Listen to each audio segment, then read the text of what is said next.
Good morning mga kabehedor. Ito ang mga ordinaryong mga empleyado mga kabehedor. Madaling araw duty na. Do? Tingnan mo naman mo. Wala pang mga katao-tao. So, patupan madaling araw. Kayong mga ordinaryong mga tao kabehedor, trabaho tayo. Mayroon tayong ambag sa gobyerno palagi, no? Bukod sa sweldo natin, binawasan sa gobyerno dahil sa mga tax nga. Pag bumili tayo o anong bilhin natin, mayroon yung mga tax eh. May additional yun nga tax kasi ang mga negosyante kasi kabehedor, hindi naman yun i-ano nila, no? Sa kanila i-ano talaga, tubali ipaha talaga sa atin yun, mga ordinaryong tao. Kaya ang resulta, tayo mga ordinaryong tao ang ano talaga, ang bumubuhay sa ekonomiya natin sa Pilipinas. Ngayon, nangyari ngayon, kinulimbat lang ng mga congressman, mga empleyado ng DPWH, mga kontraktor. Ang ganda ng buhay nila, no? Tayo ang naghirap.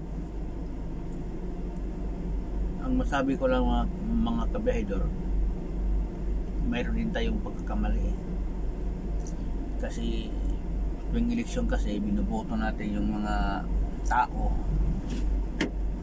na alam naman natin magnanakaw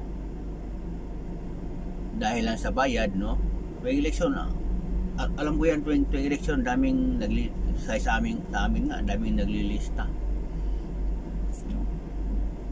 Mayroon talagang pirang binabayad, so tayo tatanggap naman tayo. Siyempre inisip din ng iba siguro tuwing eleksyon lang sila makabawi, karoon ng kaunting pira, pero sa mga politiko billions ang nakulimbat, tapos tayo binigyan lang tayo ng kaunti tuwing eleksyon. So tayo lang talaga ang niloko mga botante. Kagaya ngayon mga congressman, ilang millions ang mga pera nila, billions.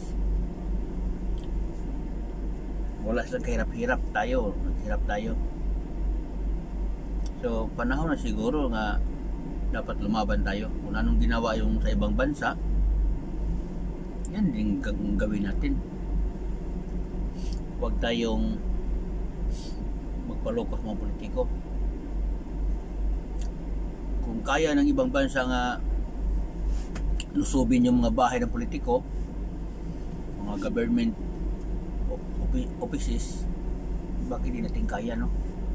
Para naman mawala ang mga korap na yan. So yan lang mga kabehedor ang masabi ko na solusyon talaga para mawala ang korap. Dapat manindigan tayo mga botante. Ang problema kasi sa atin mga kabehedor, matapang na tayo sa social media. Dami nating sinasabi, pero hindi naman tayo kagaya ng ibang bansa nga talagang lumalabas sila, lumulusob. Tayo wala kung mayroon man tayo hanggang kasada lang, rally. So hindi natin ginagawa yung ginagawa ng ibang bansa. So sana sa panahon ngayon gumising na tayong lahat.